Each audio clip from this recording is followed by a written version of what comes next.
Modifiers are not stacking, troops don't generate command points, and Deathwatch are getting meaningful updates early in 9th. There have been a ton of new reveals and details from the Warhammer Studio Q&A today, so let's go through them one by one.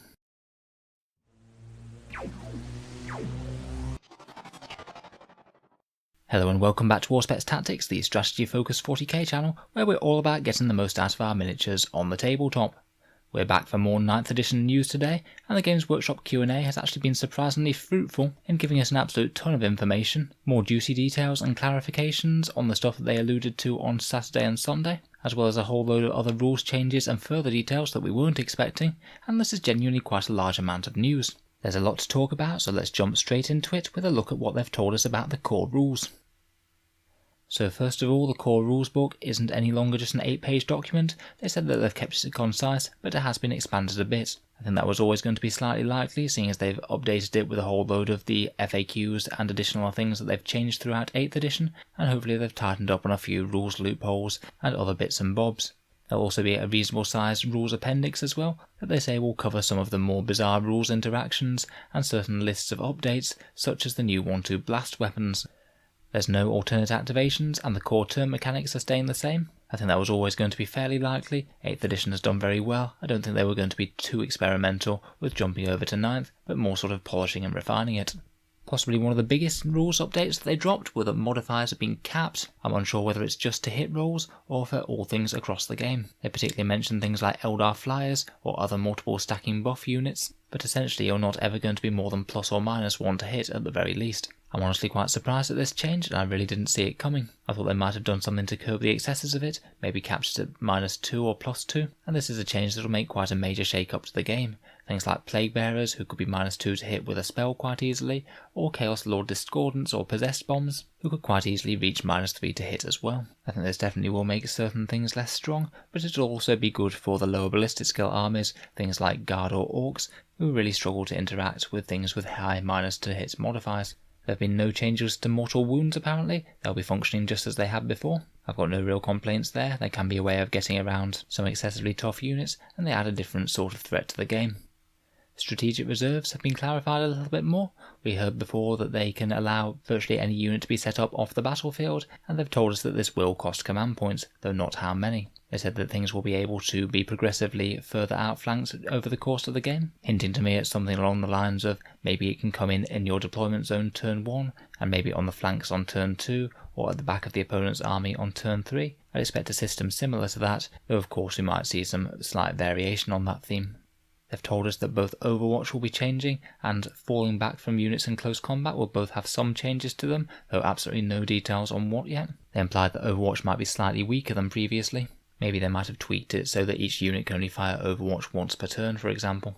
We heard some details about how blast-type weapons will have more effect against hordes. They were asked specifically what defines a blast weapon and what defines a horde, and they told us that blast weapons would be listed in the core rulebook's appendix. I was expecting it to be just something like random D6 shot weapons are all counted as blast weapons. Maybe that'll be the case, maybe not, but in any case it will be cleared up in the core rulebook. Going onwards, it will be listed alongside the unit's weapon profile, such as Assault 1 Blast or Heavy 1 Blast, much in the way it was in previous editions. I think the only way that they really can realistically go about implementing what a horde is how many models are in the unit, which does have its own problems if you're looking at multiple small unit hordes. I suspect it'll be bonuses versus either 5 or 10 models or something. They've clarified that monsters will, much like tanks, be able to fire when they're in close combat, so also can't be tied up quite as easily just by some Gretchen flailing at their feet. So it sounds like they'll be quite powerful, both being able to fight in close combat and also fire guns in some capacity while they're engaged.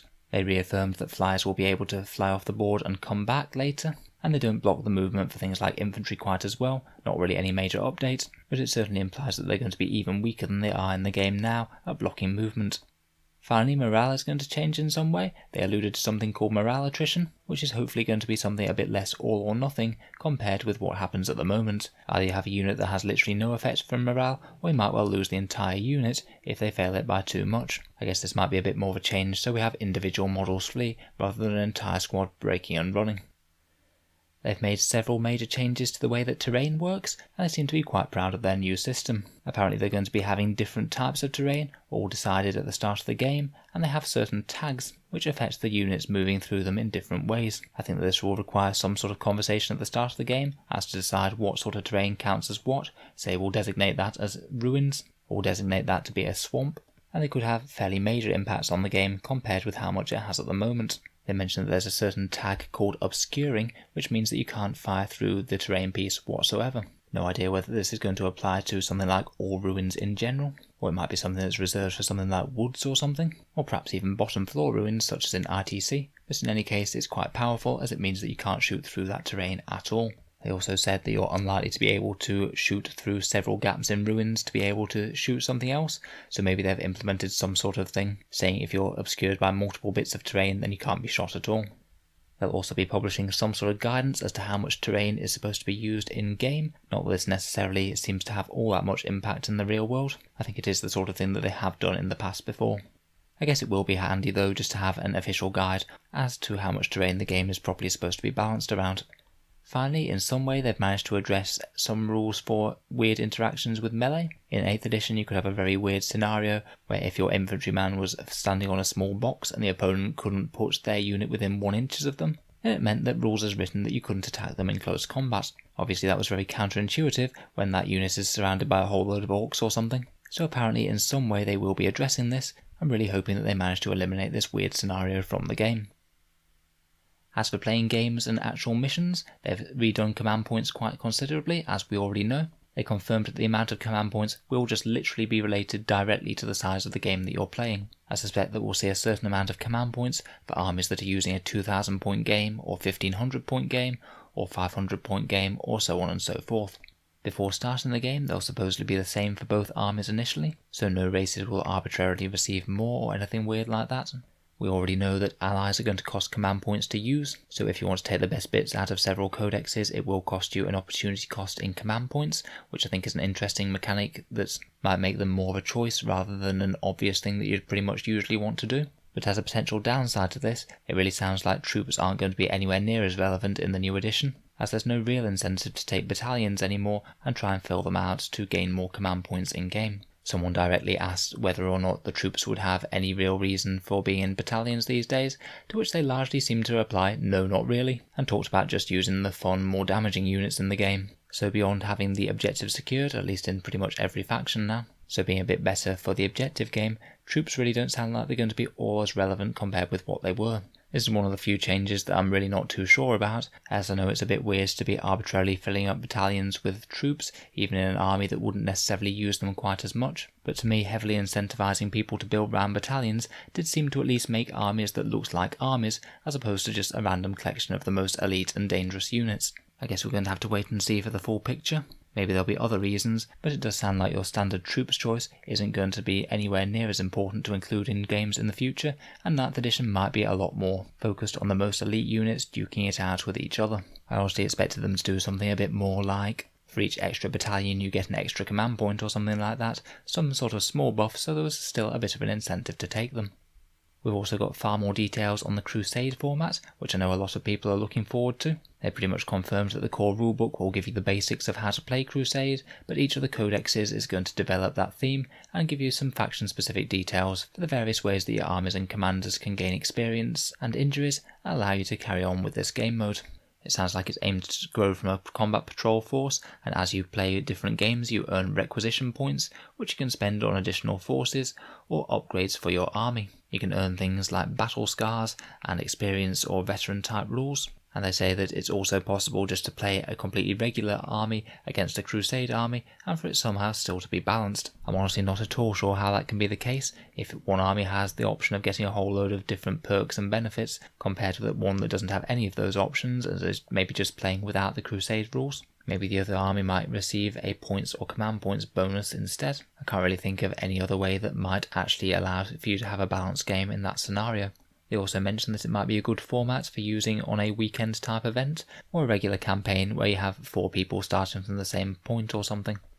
They talked a little bit about missions, not giving too much away. They said that they'd rewritten them for the 3 ways to play, but didn't really give away many details as to whether or not they'd be similar to the most recent chapter approved type missions. They specifically called out Combat Patrol being a 500-point game mode, with missions written specifically for that size. They also mentioned 3 different sizes of game, including Onslaught, Strike Force and Incursion, which I can only presume are written for different points levels in mind.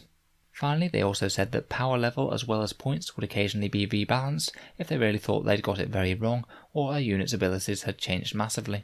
They said they wouldn't be doing it in the same manner of points, making me think that if they're going to be reissuing the power levels, then they might have to reissue the entire datasheet in FAQs or something. I'm not really sure how needed that is, to be honest. It's hardly a precise or fair system at the moment, to be honest, if you're looking for any sort of competitive matched game, but adequate to be a rough guide for people who are just looking for a more casual game. So I'm not 100% sure that it needs any extra complexity thrown in, such as looking up documents to see the amendments in the power level value. It sounds like the sort of thing that they were trying to avoid.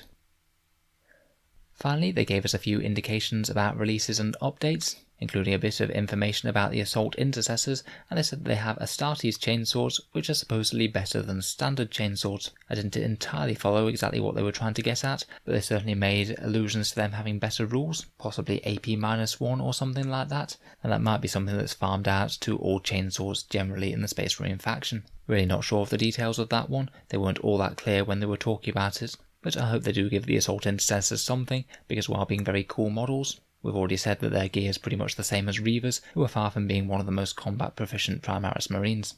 They've clarified that Space Wolves, Dark Angels, Blood Angels and Deathwatch will be able to use the new units. I'm uncertain if Deathwatch will be able to right from the get-go, but apparently they'll be getting a major update fairly soon, and they said they've been listening to the community's feedback about Deathwatch, which to my mind can only mean a couple of things, probably things like Phobos Armoured Kill Teams and the Impulsor, which seem like pretty weird omissions from the latest update in Psychic Awakening in the first place. It could be Deathwatch getting a new edition of the 9th edition Codex sometime in the near future.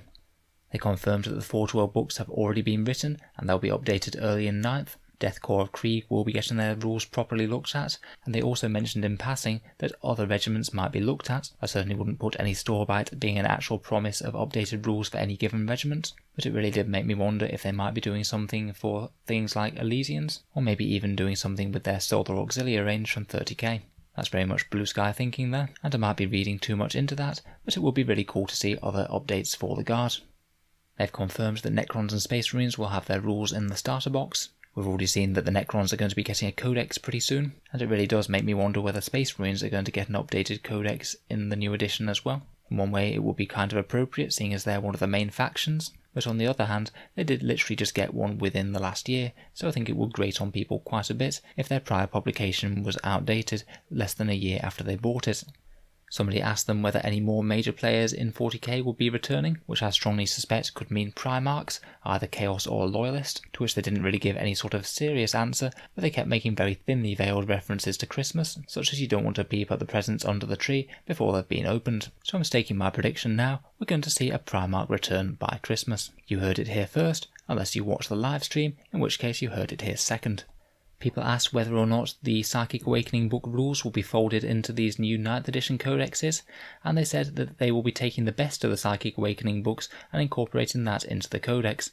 They said they wouldn't necessarily guarantee every single stratagem and relic would make the jump. I suspect that the rules would be updated, but to me this means that the Psychic Awakening books are likely going to be superseded by the subsequent release of codexes. With rules updates like this, they can't really please everyone at all. I'm sure the people who bought Psychic Awakening books won't be the best pleased if their faction does get a codex early in 9th, and it means that their book has really quite a short lifespan, and I particularly wonder what's going to go on with the Pariah release, seeing as I presume that one's going to be coming out in 8th, and then the Necrons are going to get their new codex early in 9th, and that could mean that it has a ridiculously short lifespan.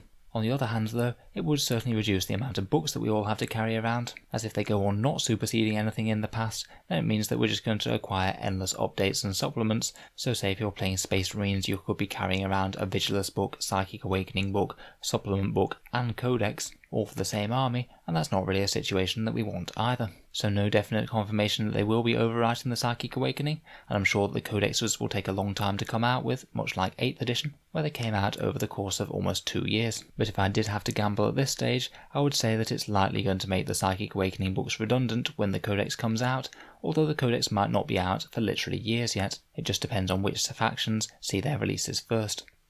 They'll also be reissuing the FAQs at the start of 9th edition, hopefully cleaning up a lot of the bloat there, and they had one question about Warhammer Legends, which they say may gradually expand for unsupported units in the future, and personally I wouldn't be entirely surprised if they do let certain miniatures go, particularly some of the older Finecast miniatures, so we might see a few more miniatures culled here and there as we go on through 9th. Absolutely no details as to whether or not that's actually going to happen though. I guess it's just going to be functioning much like before. If they decide to stop supporting something, then it will likely go to Legends. I suspect that we might see an influx from the Forge World units that are no longer made by Forge World but had entries in the indexes.